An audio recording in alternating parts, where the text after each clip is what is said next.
ladies and gentlemen, to the Dahlem Company podcast, where we explore the dynamic world of commercial real estate and the ever-evolving landscape of business today. I'm your host, T. Gridge, and joining me are the owners of Dahlem Company, Jim and Charlie Dahlem, and a very special guest today, Mr. Vince Tyra. Gentlemen, how are we doing today? Doing well. Great. Vince, thank you for joining us today. Obviously, you've had a very diverse career, extremely diverse career. From business to sports administration. Can you walk us through your professional journey and what led you to being so successful in so many different ventures?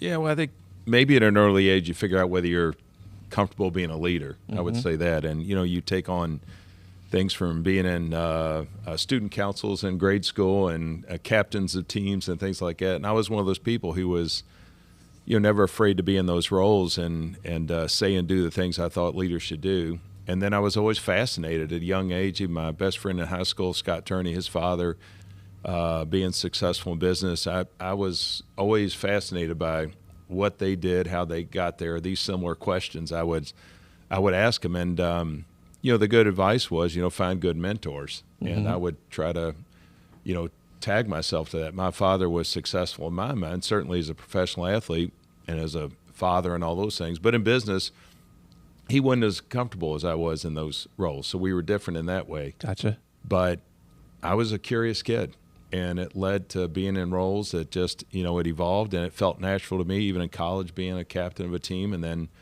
I was already working to, went right into effectively full-time employment right from the pitching mound, and just kind of went from there. Right. So at what point did you kind of decide, all right, an athletic career beyond college is probably not going to be in the cards. I'm going to go more the business route.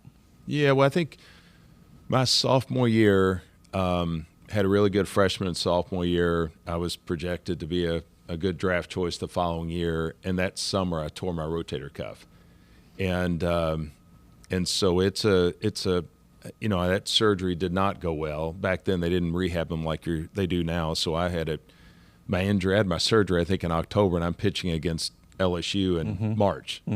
Usually they wait a full year. Oh, yeah. So it never quite healed, had another tear in it. And long story short, that woke me up to maybe I'm not going to follow my dad's footsteps in professional sports. I better make sure I'm tuned into what I'm going to do business-wise. And that really got me focused in those last 2 years of school and in my summers.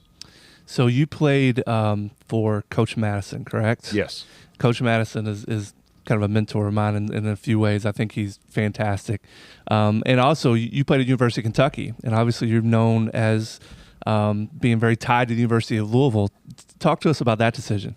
Well, I think when I was coming up, in baseball, I was getting recruited by a lot of top schools, which I was fortunate to be, and Kentucky was one of them. And at that time they kept raising the ante because, there was this thought back then, if you were going to go pro out of high school, they would give you more scholarships. So pro scouts were coming to high school games, and my dad just let it bleed on that I was entertaining that. Behind the scenes, he was like, no way. You're not mature enough. You don't know. It's hard for me to learn.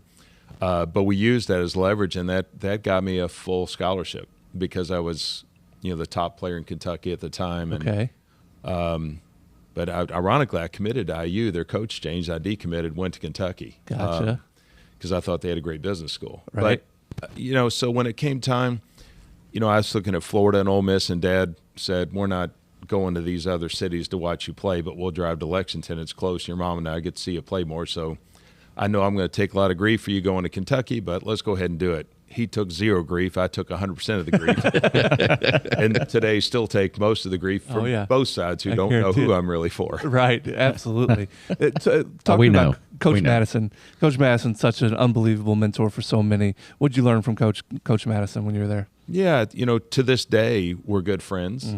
I get a daily, as I was pulling in the parking lot, I got my daily devotion from him. Right. And it's a lot. It's not just it's not a religious jam down. It's more reflection. I think one of the things I learned from Keith was that he's got to this day is still very involved with SCORE and a lot of religious aspects of sports, but he taught me reflection. I grew up during my time there, certainly pushed me and even when I had my injury and I wasn't quite what I was before, I was still put in that leadership role. And it was interesting to think about how it wasn't the best player that he would put always in being the captain, all these, like, who's going to talk to these guys in the water cooler about what's going on. And I really excelled in that role. Even while I wasn't excelling, I still played. I was still, I'd say, good enough to win games in the SEC, obviously, but I was not elite anymore. And Keith knew how to deal with that, frankly, better than me. Gotcha. Yeah, awesome answer.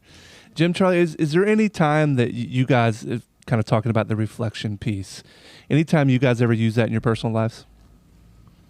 Well, hold on. Before we go there, at what point did you decide to grow that mustache, that infamous mustache the infamous that you had? mustache. And was that to hide out behind so that UL fans wouldn't recognize you? Back in the day, having a good mustache, particularly a longer, like a Fu Manchu, was pretty intimidating. And I was, 6'3" and 220 pounds, and the weight was in the right places back then. And it looked good from the mound. And it looked good.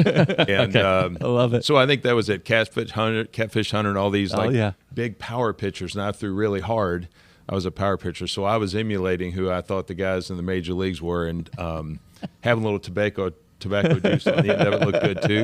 But the picture that most see now, that's now famously sitting in a frame in Brick's restaurant locally, the mustache was right at the crease of the lip, because Keith's rule was no mustaches across the. There you go. And on picture day, mine was down a little bit more. And he sent me back to the training room and dry shaved it with a Bic to get it back there. That did not feel too good. That did not feel good. That's awesome. Okay, I'm sorry. No worries. So, talk about reflection. Is there something you guys use on a daily basis in your personal lives? I just think about, one of the things, and it's not a religious reflection, but one of the things my dad always said was just take care of the company and the company will take care of you. I love that. And so when we come in and we're going to the office and we're making decisions there all day, every day, it's just do what's best for the company. Now, that includes doing what's best for your employees. Right. It's not just all about the almighty dollar, but it's just take care of the company. Some of what he meant with that was, I think a lot of people junk up companies with boats and airplanes and stuff like that, and all of a sudden, you're playing some sort of a game inside the company, and he's like, no, just keep it clean and take care of it. And if you take care of it, it will work out and take care of you. Makes a lot of sense. Yeah, I really can't say it any better. I think that's very true, and we've been fortunate to have navigated the company through into and moving through the third generation. And if I reflect on that all the time, and I'm very thankful that we've been able to do that. And we have great people who work for us, who are long-term employees who work for us. Some people have worked their entire career at our company, 47 years in some cases. And so, I think about that and how lucky we were to have them there and basically be a part of our family. I mean, that's great reflection. Take care of the company and the company takes care of you. I think that's pretty powerful. It's awesome stuff. All right, Vince, obviously you've had some extremely high-profile roles, one of which has been the athletic director at the University of Louisville. Obviously, I'm kind of fascinated by that, being a U of L fan. Tell us about that experience. Well, I enjoyed it. It was, I've been a sports nut. My family's, all been athletes. My father was very, played there, emotionally attached to it. We were as kids, being, raised in it, hanging around the facilities, getting to know Bill Olson at the time, who was one of my dad's best friends, who was the athletic director. And even through, Tom's era as athletic director, we were going to bowls, going to all the, NCAA tournaments, traveling with teams at times, and, really enjoyed it. So when I was on the foundation board and got asked to step in when scandals arose, it was I thought about it, a little bit. I didn't get a lot of time to think about it, as most now know. So I had to deal with it over the weekend, whether I was going to do this or not. And I felt like, I've been in crisis management stuff before. Let's go see if I can't do some good here. But what that turned into is I tried to take it as a campus role, not just an athletic director. I was fortunate to be able to see what was going on at the university and where could I add value, raising money for campus as much as athletics. I created the Center for Positive Leadership in the business school. There was things I was doing, speaking on behalf of the university, not just athletics, when I would go out and do engagements or fundraisers or charitable events and things like that. So I thought, while I'm here, let's see if I can add value across the campus. And most people don't know that role I took on there. And in some cases, it, created some issues like envy and things like that were problematic because there was a lot of politics on a campus. But, my goal was to get as much done as I could as long as I was going to be there for both campus and athletics, and wasn't sure how long I was going to be there. Honestly, I thought I'd still be there today, but things changed. So, okay, well, and I'm curious to know kind of some of that there, Vince, but what were some of your biggest challenges during your time as athletic director? Well, I think, that right out of the box, you got a fan base that was divided. You got, two people that were very strong in the legacy of the athletic program in terms of Tom Jurich and Rick Pitino, and fans got really divided. Supporters got really divided on what was happening. Some felt it was time to go, some didn't. And I just, so you're coming in trying to figure out how to take two polar opposite sides and find some even ground. So I took the high road on everything, including with those two individuals on, how do we get people in the common good for the university and think about the university and less about individuals, including myself. It was more about what we're doing as a university, and particularly in athletics. And so with that, when I was trying to inject really strong values and goals for the athletic department with the leadership inside there, but make sure that was understood. So when we did fundraising, if you look back and notice, we brought a lot of new money, set records across the board, bringing money to university, but we did it through the corporate first and then back to the individuals. Because my thought was, the strategy there was, if I can convince Kentucky Farm Bureau or Ellen Credit or others that these values and goals for us, what we're doing, hold true, and we have common values together, that they would support us. And if people saw they were supporting us, why wouldn't they get on board individually as our larger donors? Makes sense. And it worked. Yeah. Because, Jim Patterson and Dr. Lynn and Junior Bridgman signed a letter, before I got there saying, denouncing what was going on. And, right. And obviously, over time, Jim and Junior really stepped up. Jim on the baseball stadium expansion with another 7-figure gift, as did Junior on the Denny Crum Hall. So I felt it would take time. I was in no rush, but I knew I could garner some things out of what we were doing and sell that we were running a really good quote-unquote business with strong values and goals, and we did that. So, listen, there's a lot to unpack there. That was probably the biggest challenge, I would say. There's a lot to unpack there, and there's a lot of, obviously during your time, there was a lot of pretty amazing things. I'm curious on, so you mentioned kind of some of your campus activities. Do you think that would be some of your more prouder accomplishments? Definitely the Center for Positive Leadership. The idea was to create it. I gave the initial donation to start the program, and today I'm watching it I wanted them to commercialize it, to create revenue and income and also get it recognized. And if you follow that closely now, Dr. Quinn has been amazing. I went and met with the dean and the time, and it's taken off. I mean, it's really exploded. It's a great program. I can remember being in the football stadium. We used one of the clubs, and Ryan Quinn is his name. He and I led, I think it was over 100 C-suite leaders in the community on how to lead, teaching them how to be better leaders, things they can do in their company, and teaching them empathy as well, and how to deal with conflict management. Empathy is a key trait to do that. So that is, I think, getting the athletic department through COVID, and we, quote unquote, led the nation in what we did. Economics, some of these Power 5 schools were losing 50 to 70 million. We lost 3.5, but we had made 4.3 the year before, which had partial COVID. So we covered our own loss, and we're still profitable. And we were the only one that I know of in all the Power 5 that did it. We took a real business approach to it, refinanced debt, did things I would do if I was running Dahlem. Right. And it worked, and we were I'm proud to say we were the envy of college athletics in that. I spoke as a keynote speaker on it. I held Wednesday night Zoom sessions for top 25, 35, Power 1, Power 5 schools, from Oregon to Arizona, across the board, teaching them what we were doing at Louisville, and I really enjoyed that. Well, it was a really good move by the University of Louisville, putting a businessman in the role that they did at that time. I think that was much needed for the University of Louisville.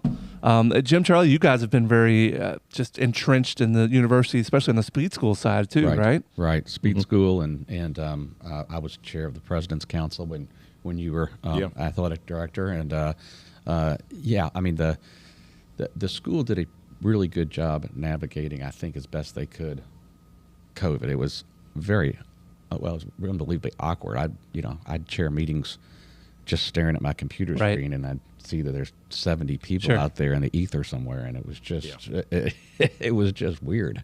But I mean, we the speed school, we've been involved in that for years. There is a lab over there, a structural tensioning lab, named after my parents and for my parents, and the university named the lobby, the main lobby of the speed for my parents. And there's a nice tribute to them. And out in front, a lot of people don't know, but out in front there's a big granite statue. It took about 5 years to find a piece of granite that big, but my dad commissioned that. Okay. And that stands in front of speed school too. So his fingerprints are kind of all over the place there. And in the athletic department, a lot of people don't know that Ralph Wright was his swim coach. So you look around and you see Traeger and Ulmer and Patterson, a lot of people that we all know or knew in this community. But they approached my mom and dad to give the lead gift to for the auditorium, and he named it for his swim coach. How cool is that? So most of pretty selfless. Well, most of the gifts that my dad gave, he named them for people who made a difference in his life, and so you don't see his name around a lot. But that last gift after he died, and they repositioned it for the lab.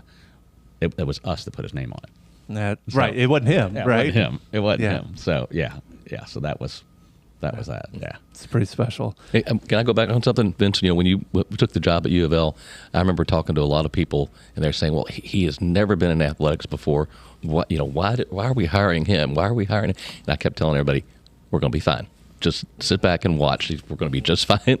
So anyway, it was an interesting hire because of that, but it was a great hire. So did a great job. And I can remember before I said yes, I did a little research on my own, and you won't be surprised by this.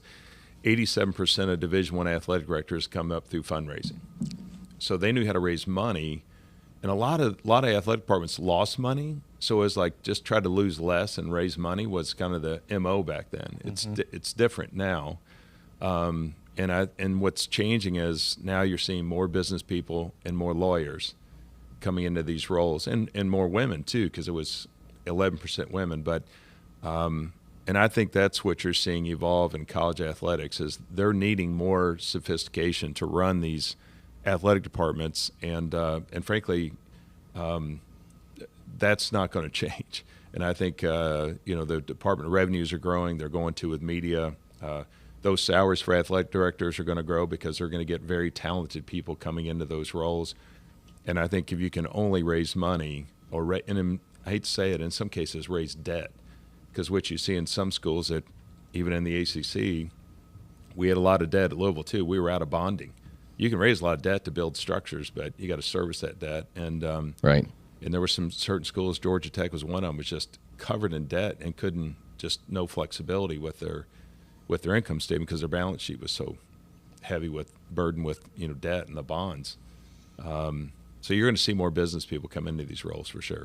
Kind of leads me to the next question. I mean, obviously, the where college athletics is kind of the wild, wild west right now when it comes to NIL, which is name, image, likeness. How do you see those policies in athletics changing, evolving? I mean, right now it's probably tough from a university to even kind of keep up. I think Louisville's probably doing as good a job as anybody currently, but how do you see that changing for the future? Yeah, well, I was fortunate to be on the ACC committee for NIL, name, image, likeness, and also help input on with the NCAA. So I really enjoyed those. When I got on those committees, I enjoyed being on them because it was outside the norm of just sitting in the bleachers watching a game. But it also got us off to a start. Again, more business. I went to the law school. We created a law clinic before NIL got approved, and actually got to adjust the language with Governor Beshear when the state released its NIL. So Matt Banker was key to that in our athletic department as well. But it was fun doing the verbiage and creating the policy for at the state level. But we went and created things in the sports administration program. There'd be classes that taught you about NIL. And in law school, you could get free guidance on your contracts or any agreements you're doing. And that was for all students, not just student athletes. That way it's free to everyone, right? Free to student athletes. So we tried to get ahead of it to put a program in place. And that's where you're hearing about, Pierce Clarkson, who's there today, and his father and their agent came to campus. And I remember meeting with them. We did a PowerPoint presentation talking about where Louisville was going with NIL, and they were like wowed. And it started a waterfall of getting these better players interested because they knew Louisville as a city really supported athletics here in the university, no pro teams, and we used that to our advantage. And then all the administrative things we had in place to support and protect the kids, the student athletes in this process, and financial advisors, things like that, and it helped. All of a sudden, we were getting better players in football, and Coach Satterfield engaged it, and then Jeff Brom is really engaged. Yeah, he's taking it to a whole nother level. Yeah, and so has the athletic department. Michael Dudas was terrific in that, and now plays a key role in it. But yeah, that's changed. And I get asked, isn't it like pro sports anymore, Teague? I get asked that this morning at a meeting before I came here, and no, it's worse. Yeah, because the contracts aren't there, right? Right, the contracts aren't there. The kids aren't signing 3 and 5 year deals. I mean, Lamar Jackson signs a long-term deal with the Ravens. They're year to year. What they're doing out there in college. Is there stipulations? Like, for example, let's say you're playing college football and you're making a certain amount of NIL money. Let's say you're Pierce Clarkson, which, by the way, that was brilliant what they did with the billboards, and they made the kid a fan favorite before he even stepped on campus. Yeah. Absolutely brilliant what their family did. But let's say I'm Pierce Clarkson and I'm getting $100,000. I don't know what they're getting, but let's just say that's the number. Is there stipulations? I have to play in the playoffs, or I have to play in a bowl game?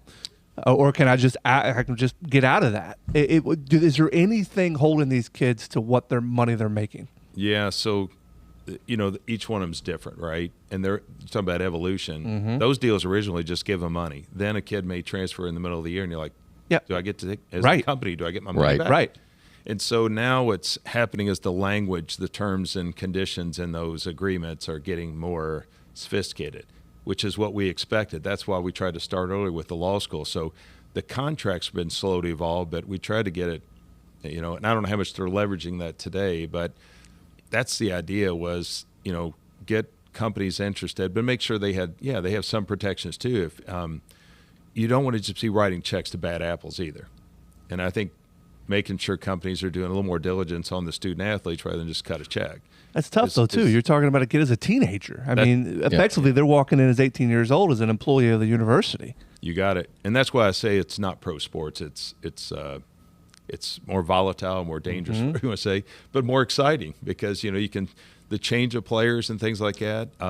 It's going to be hard to follow rosters, because of the free agency aspect of this, because your best player could be in the portal in the offseason, which has happened over and over again now. Well, it seems like the coaches, not only are they recruiting a new freshman class, but they're re-recruiting their team, everybody. Re-recruiting every year, re-recruiting them every year. And as a fan, it's very hard to fall in love with your team because all the faces are changing so much. I mean, it just it kind of, I don't know, kind of makes you feel.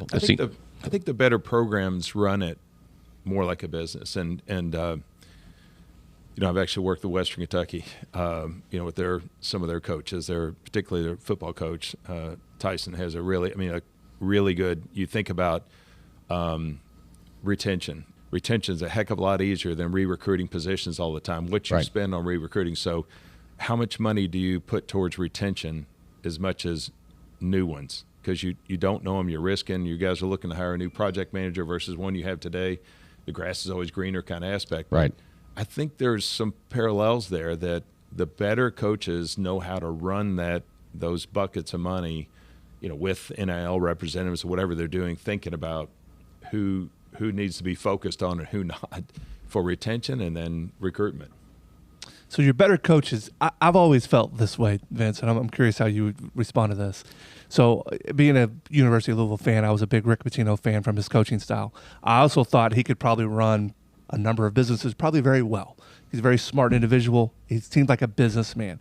Then you have other coaches that don't seem like they would probably do very well in the business world, but maybe a really good coach. I feel like today you have to have somebody who's a businessman in some of those roles that understands how the money side of this thing works. Those are the ones, to me, are going to be more successful. I'm curious how you feel about that. It's hard to disagree with that. And if they don't, they need to have somebody, either the athletic director or somebody in their director of operations, to help them understand that. But, having been able to be behind the doors at a high level, certainly, and I was on the men's basketball committee at ACC and being involved in some of these committees, and there's a lot of ball coaches out there that win a lot of games. Oh, yeah. And are doing well and are in these playoffs and all that, or Sweet 16s, and you learned a lot about them. They're ball coaches, and they know the sport well. They're great at their sport. They do all that, but that doesn't always translate to how they run their program, right? How they treat people, right. How they treat their budgets. Right. And I'm not saying that's the majority, by the way, but there are some you may be surprised. Oh, yeah, for sure. So, all right, segueing to ball coaches. University of Louisville now has a new basketball coach in Pat Kelsey, an entirely new roster. Obviously, Vince, I know you're tied in there, especially on the basketball side. What's your feelings on Pat Kelsey and the future of U of L basketball? Well, I've had one-on-one with him in his office where he was kind enough to reach out and invite me to a one-on-one, and I really enjoyed the meeting. We met for probably an hour and 15 minutes or so, and it was I'm impressed with his awareness, just his personal awareness and awareness of the position. He took the time to figure out what's going right, what's not going right here, and think about how to adjust to that, both inside the program and inside the community. He's a very positive person, very hardworking, and those things are contagious.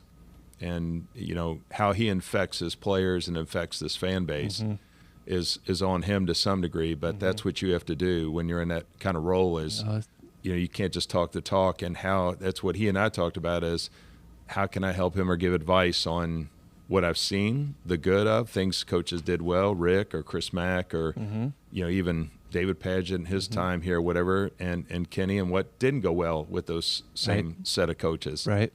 And just where can he be effective in his role based upon my own opinions. We all got them. Sure. But I've been close enough to know kind of where we were and sort of what we need. And Pat was one of the coaches that, I had on a short list. We got to know him and kind of see what he was doing in 2021. Okay. When we had a tournament here. Was he on the list then? With Winthrop. It was Chris Mack who pointed him out to Josh and I. Interesting.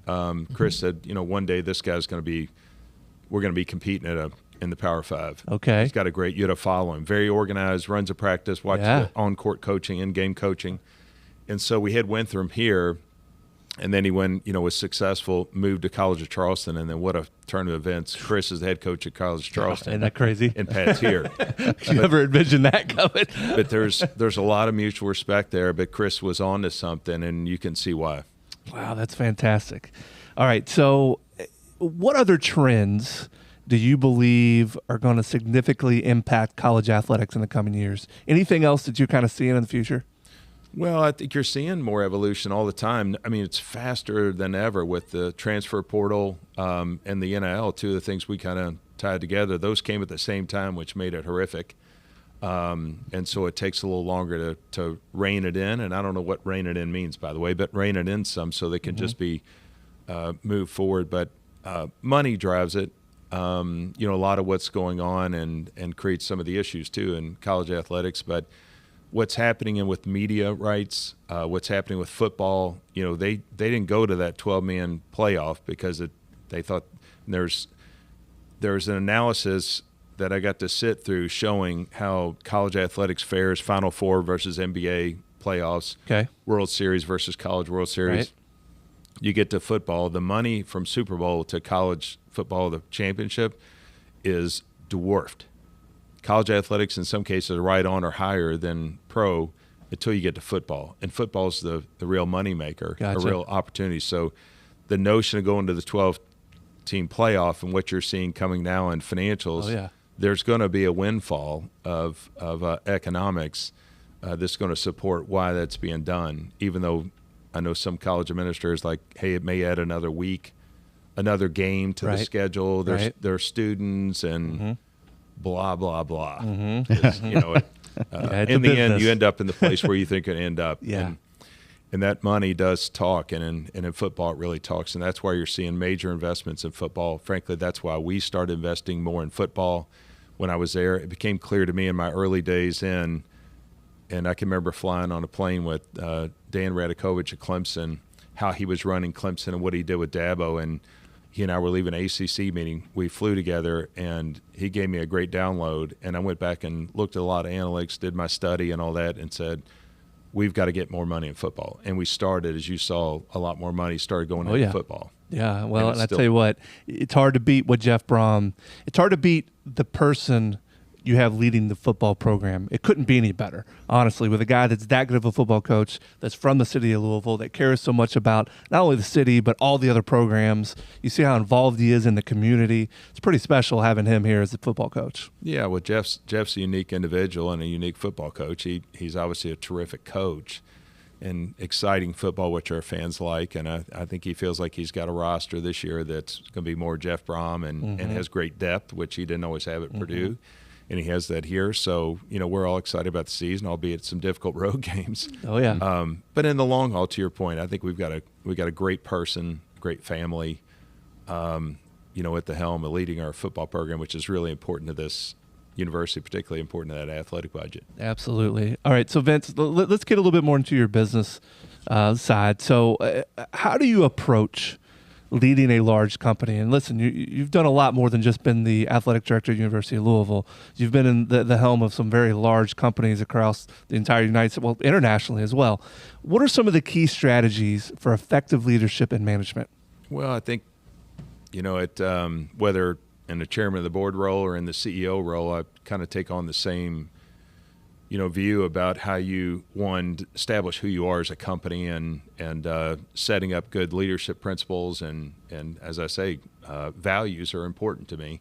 And you make sure that everybody's in sync. You also make sure they understand that there's going to be days the decision doesn't go your way, but you have to support it because you're a part of the team. And I use DDS, discuss, decide, support. So 100% discussion in your leadership team. Decision may be 80-20, but 100% support. So 100 on the end. In the middle, it may be 80-20. We're going with majority what we think is best for the company or the athletic department. And you may be in the 20, but you can't have naysayers going down the hallway saying, geez, I don't think we should have gone that way. You need to be in the 100%. So once we leave the room, everybody's hand in hand. And what that does is it creates trust and respect. And when you have that decision-making happens faster and you start getting more done, people are engaged and they just understand this is how we're going to operate, and setting those values in place and creating empathy and all the right traits generally leads to better budgeting, better performance, better care for yourself, better involvement in the company and the community,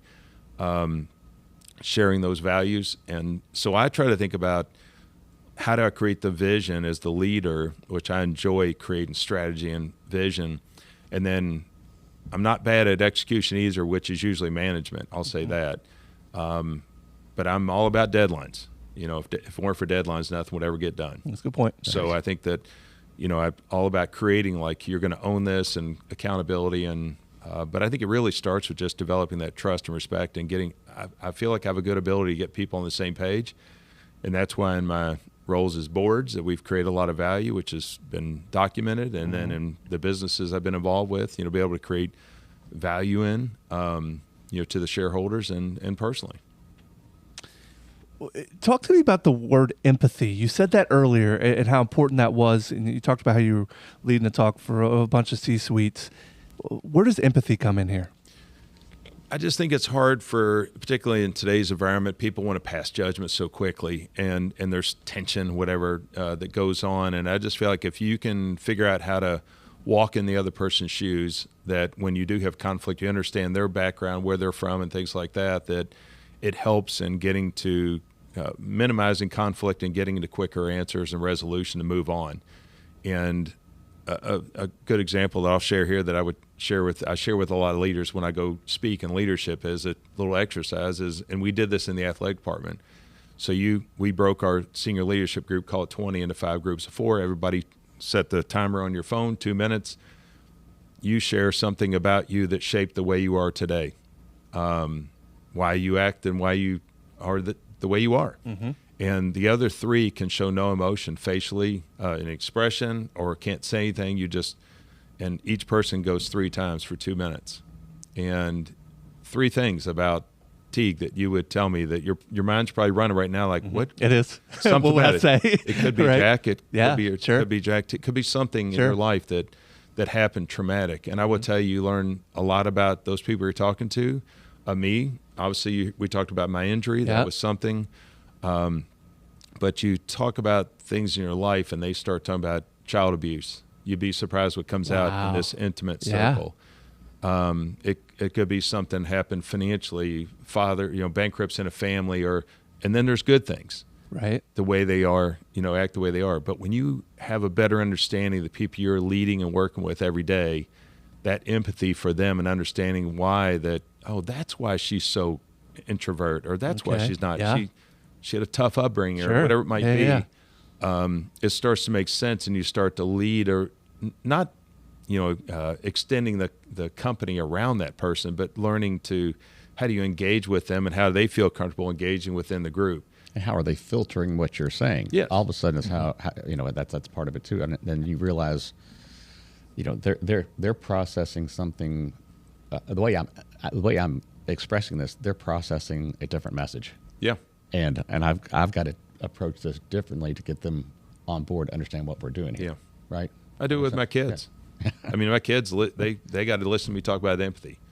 And it wasn't something I had early in my career. Something you develop over time when you're early and you're having early success in your 20s, and then get to some roles I did in early 30s. You don't handle success as well then as when you're over time. But when you're in leadership roles at 31 as president at Fruit of the Loom, and then you're 58 today, you're a heck of a lot better. Right. But I got better at it in an early age. But I would tell you don't handle it well.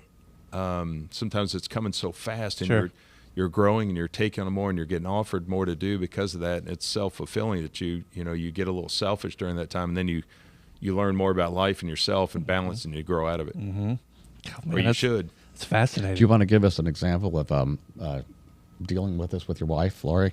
Yeah. Would you want one of those? Well, Lori, I would kidding. tell you, like Lori would say this, like I'm better today than, I say that, like just better balance. When I took the athletic director role, as most know, it's, sports are 7 days a week. And I wanted to give it all to these kids. And you did. I mean, I went to field hockey, swim meets. Yeah. Yep. I went to everything. Mm-hmm. I was known for being visible at every sport. And that meant late nights and Saturdays and everything else, Saturday and Sundays at field hockey and all those things. And travel. So I was better at blending work with the family than I ever was in that role, and making sure that they want to travel with me on a away game, or go to these events, be in the suite, be on the field, walk with me, get to know the kids with me, get to know the coaches. And if I spoke, they've probably, my kids have learned a lot about me, probably just being where I'm speaking at an event about leadership. And we've gotten stronger probably as a family because of it. Right. But it starts with me, obviously, knowing that being aware, aware. Out of bounds. You better be aware. Awareness. Yeah. So Jim and Charlie have kind of set the standard here a little bit for how you engage with your community, and really making sure Dahlem is entrenched in the community that they work in. How important is community engagement for the long-term success for a company? I think it's very important.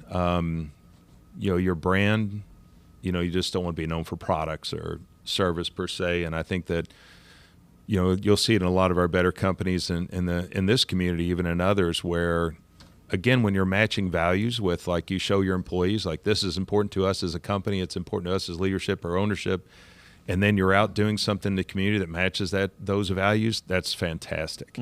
Because they're like, I get it.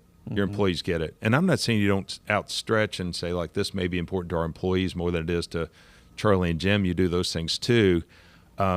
But I think making sure that you're giving back in that way.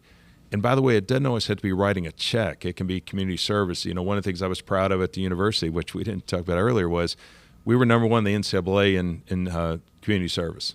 Student hours per, there were community hours per student athlete. Wow. And we got a banner. Wow. That we got to keep, by the way. Yeah, we did take them down. And that was like really exciting to me because, and I was out there with them going downtown. We put on gloves. We're picking up needles in alleys and, you know, those kind of things. You do all this community service and you see it, but it does well for them. It well rounds the student athletes. It does for employees too. Mm-hmm. You know, to get them out there and say, hey, we're going to do a bowl-a-thon, or we're going to go clean up, or we're, you know, build a house, or all the things that people do. But particularly if it's in line with your company values, I think it says a lot.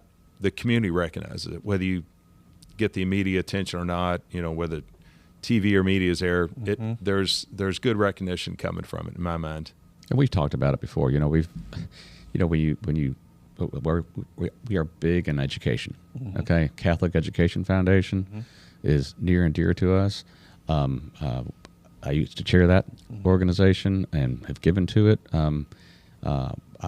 Lisa and I endowed a scholarship in my mom and dad's name there. Mm-hmm. My dad has an endowed scholarship in his mom's name there. Right. And at the University of Louisville. And what we talk about is you know, if you can give the gift of education to somebody, that's the greatest gift of all, because no matter where they are in economic strata, they have an opportunity to pull themselves to another place. If you can help them, if you can help somebody get an education that they may not otherwise get, they will create an opportunity for themselves. And who knows where that's going to take them in life. Yeah. There's a lot of really great stories out there. For sure. Vince, what advice would you give to business professionals looking to grow their business in today's climate? Well, we're in interesting times right now. You know, you're getting mixed messages from government leaders, from banking leaders as to what's going on, where things are in terms of employment or unemployment.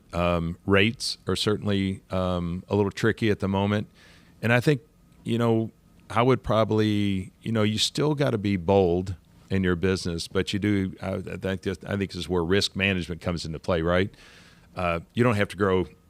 You're going to grow compounded growth rates. As I always say, like some years you're going to maybe up 17%, some years you may be up 2%. Right. And they both were kick-ass years. Right. In lieu of what's going on. So I think when you think about just compounding where you are, how do you stay on track? You also got to protect yourself in challenging or tricky times. We might be in one of those today. Mm-hmm. And just choosing how you handle things. And I don't want to get down in the weeds of being a financial person, of income statements and balance sheets and things like that. But you do have to choose where you invest, but you can't stop investing, whether it's in your people or in your business, is what's happening. But if you've done the things right in the years leading up to that, then you can actually still make quote unquote aggressive moves in market conditions like this. And yes, there's industry specific dynamics, but in general, that's what I would be doing, is spending more time than ever on teaching young people about challenges in the current market. And I've just joined a board in Toledo. We had a strategy session 2 weeks ago, and I just went on this topic mm-hmm. and said we're going to break up some of the group into groups of 4. Mm-hmm. And again, I did this in the athletic department and gave them 4 of the biggest challenges to the business at that time that we thought they could go, they can handle it. Teach them how to research, how to look at our business, challenge it. One, they understand, you know, because they're asking like, why aren't we doing this? Why aren't we doing this? Well, when you give them one of those challenges and they're working together, they got to come present to the senior exec team or the board and say, we took this topic, we ran with it, we researched it. In 90 days, we come back with, this is what we suggest we should do as a company. And this is a great time to do that. When you got things are not coming as easy to some mm-hmm. places, and with the market conditions, there are mm-hmm. some owners that aren't comfortable. That's when you utilize your leadership more than ever. You go give them the challenges. Don't try to solve it all yourself. You can't go home and figure it out over dinner. You got to work with those people, and I think it's a great time to do that. And we did it, as I said, I've done it in other businesses, and we're now doing it in another company up in Toledo. Pretty awesome. Jim, Charlie, anything you guys want to add there? That's a great way to get buy-in too Yes. from everybody. It's good. Absolutely. Buy-in's huge, right? Oh yeah. And that's something you guys do really well at Dahlem Company. You guys are small and lean, but man, the people there are bought in, and you guys are experts at what you do. And so that's one of the things that makes what you guys do special and kind of sets you apart is there's not a lot of fluff there, right? You guys have talked about that a lot. A lot of fluff. And back when we had our construction company, we sold that to the employees in '98. We had almost a 70-year run with that. And you have people at all levels, and you have folks that are laborers in the field. You had your superintendents in the field. You had your concrete and steel crews, and then you have your office, and then you also have your subcontractors. Right. You got to get them to buy in too. And there's just a lot of people at a lot of different levels that you've got to get going on the same path. And I think, one of the best experiences that I had was growing up. I worked in the field, and I got to know these guys, and they got to know me. Mm-hmm. It wasn't just the boss's son rolling into the office one day and having a cush office job. Right. So, you worked in the field, you worked side by side with a lot of these guys, and that helped a lot with the buy-in on working with me. Yeah. Yeah, it teaches you a lot. Yeah. And my dad said, keep your mouth shut and ask a lot of questions, because these guys know a whole lot about what they do, and they know a whole lot about what they do, and a whole lot more than you're ever going to know. Oh yeah.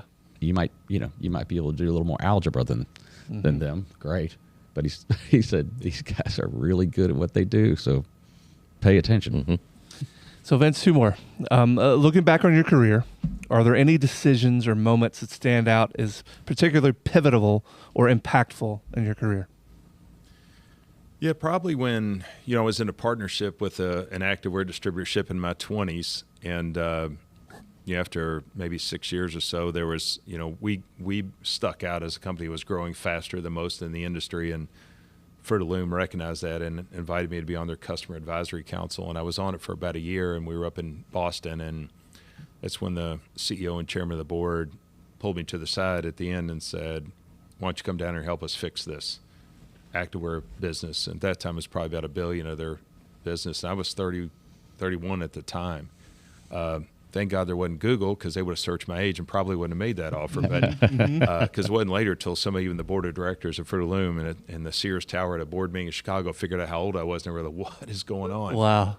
But leaving my quote-unquote small business and that partnership and going down there and taking on an incredible challenge that was under a lot of stress at the time. The company in total, Fruit of Loom, was under a lot of financial stress and duress, as was this particular division. And going down there, and you learn on the fly. I didn't know that much about manufacturing. I was more distribution. Yeah.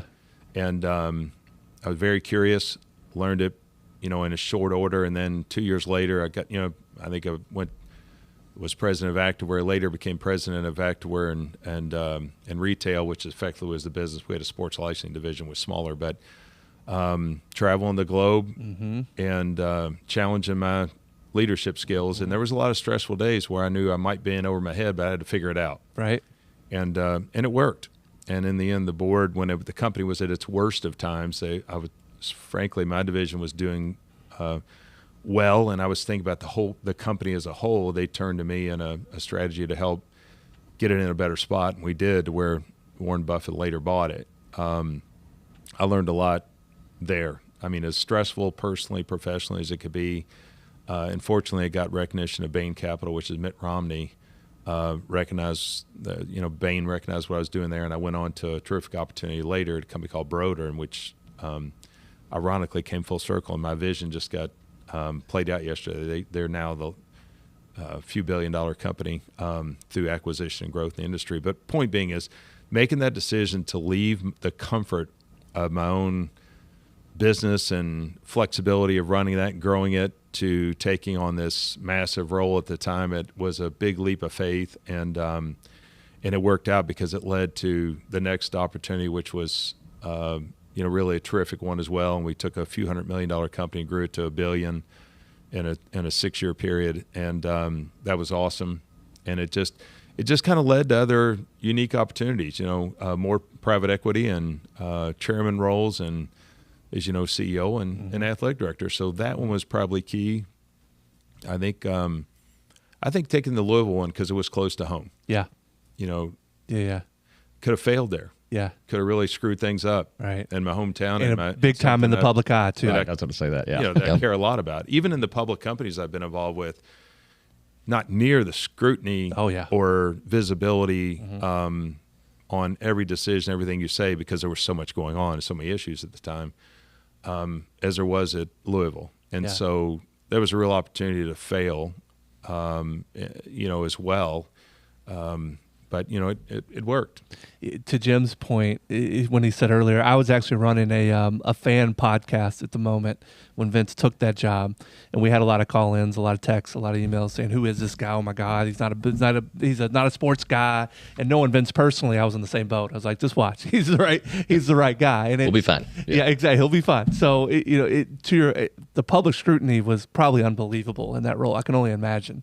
Yeah, well, it was, and it was not just for me as, as a family. So, maybe I had the majority vote there for sure, but we did talk about it, knowing that people are not going to be happy. Oh yeah, they're emotionally attached to individuals who are now leaving. Yeah, that they attributed a lot of what was going on to not knowing all the issues behind the scenes, and I didn't want to bring those issues out. Frankly, right? I wanted those problem issues to stay behind, and I think I'm not saying another athletic director would have used them to his or her benefit to look what was really going on. Yep. You all didn't know this, right? And I just went in and said, we're going to take the high road. We're going to work through this and try to make things better and recover as best we can with some pretty tough challenges, and that was it. Yeah. And then let my emotion go well and give a great experience to the student athletes and invest in them, and worked hard to do that. So that they had a great experience. And that's what I enjoyed mentoring to this day, to see some of these student athletes reach out to me to this day. Still, my LinkedIn gets hit all the time with student athletes looking for opportunity or networking and jobs. And it's pretty cool. So what are your current projects or future plans? Yeah, well, after, leaving Gildan, which was, you talk about challenges and in the public eye, that was a big time public eye. Big time public eye. I knew the company well, knew the outgoing CEO that there was issues with and all that. And, I knew that was either 5 months or 5 years. I mean, that was kind of what the board and I decided that. But it was obviously there was more activist shareholders that were against the board than they realized, and it was quickly you get sorted out that this was not going to go well for the board, nor me tied to the board being the new guy. Gotcha. And what was going to happen with the activist shareholders. So what I was trying to do is provide stability to the company and get some initiatives in place to carry it forward and keep everything intact and positive. And I was doing a lot of global traveling to do that, and what you would typically do in that situation with the leadership, and it worked, as they just had their second quarter earnings 2 or 3 days ago, and record top line and bottom line. But behind the scenes, the board had lost, and I think in that one, you take a lot of people mischaracterize even the Fruit of the Loom, and even where I was in business, they try to grab things and staple them together that are incorrect. And, sadly, our board did the same to them.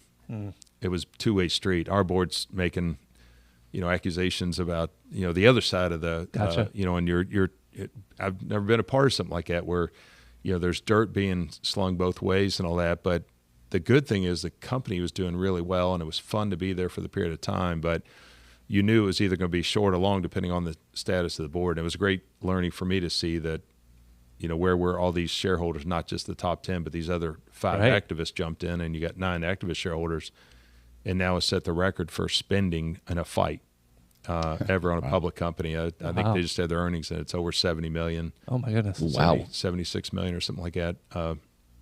Disney, I think, didn't even get over 50 million. So unreal.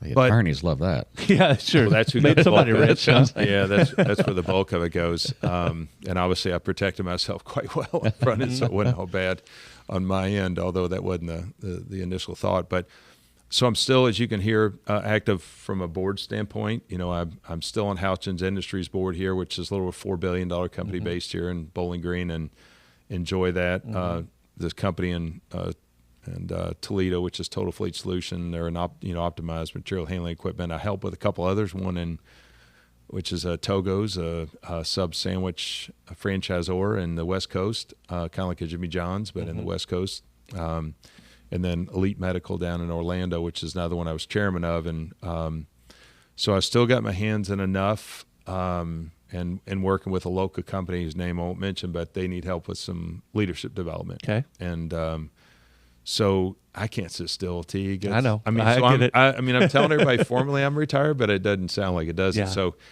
I like adding value. I like getting involved in stuff and trying to make people better, companies better, and all that. And it's a cool thing. It's really rewarding, even though I joke with Lori when I got out of this, that out of the Gildan stuff, I said the next things I do are going to be the worst pay and the most fun. And that's kind of the goal. Yeah. Charlie, you're getting ready to experience that retired, non-retired life, right? Right. Right now I'm kind of, I'm still involved with the company. Timing was right to begin to affect a transition, try to take this thing to a fourth generation. And so, we didn't take us long. And again, the attorneys that we were working with, and you know who they are, Vince, and they were like, "We've never seen anything like this. This is y'all." We didn't disagree on much of anything. If we did, we sat and talked about it and came to an agreement on this and that. And so I still unlike Gildan Succession, by the way. Yeah, not even close. No. But I'm participating in several properties that we own outside the company that my grandfather started, and that company that my grandfather started is the piece that I'm backing out of financially, and again, hopefully, it gives them a chance to. Transition on and go to a fourth generation. I don't need to be my nephew's boss. I need to be their uncle. Yeah. And then I'm there. I've got some institutional knowledge all these years being in the business. I'm not like just disappearing. I'm still the managing broker of the company, right? And still working with our clients that we serve, and working with Jim. I mean, if Jim has something going on one of the properties or whatever, like I said, I've got a little knowledge. I probably did the initial deal. I was probably the leasing guy that did the deal. So we can sit down and talk about it and keep the ball rolling, right? It's awesome. I love it. Listen, if only we could all be so lucky, right? To kind of get to that spot in life to where you can kind of say, all right, well, I'm going to slow down a little bit. I'm going to retire, whatever it may be, but still stay involved, because that's the key. Because guys like us, I think it's hard. Vince just said it. It's really hard to slow down. It's hard to just put the brakes. You get old real quick when you put the brakes on, and so it's one of those things where it's hard just to stop. Well, you still stay. I'm involved in different things. I'm on the U of L Foundation board now. And still involved with the President's Board of Advisors, and involved with the CEF, Catholic Education Foundation. You stay involved with things in the community, and that you enjoy. Hospice is another one. Yeah. That I'm involved with. Yeah, so Lori was involved with that with you. Yeah, she was. So there's you try to add value and help where you can. That's right. I've said in another podcast that you reach an age and all of a sudden you look around and there's a whole bunch of business leaders who did a lot of great things in our community, and you reach that age and you look around and it's like, oh, it's our turn. Yeah, it's our turn. That's right. And so you do it. Yep, I'm not ready to retire yet. Yep, I'm going to keep on going. Come on, Jim. Somebody's got to stay and run the business. During COVID, we were at home, on the lockdown thing, and I walked into the kitchen to get a cup of coffee, and I looked at my wife and I said, if this is what retirement looks like, it's probably not going to happen. And she looked at me and she said, that's probably a good idea. I love it. Vince, thank you so much for your time. We really appreciate it. We're hopeful that this podcast will give future business leaders a little bit of knowledge kind of for their business and helps them a little bit in their path. All right, ladies and gentlemen, whether you're a seasoned investor, a business owner, or looking to expand, or just curious about trends shaping our cities and communities, you've come to the right place. Each episode will drive the latest market trends, share success stories, and provide valuable advice on navigating commercial real estate and business. Thank you so much for joining us for today's podcast.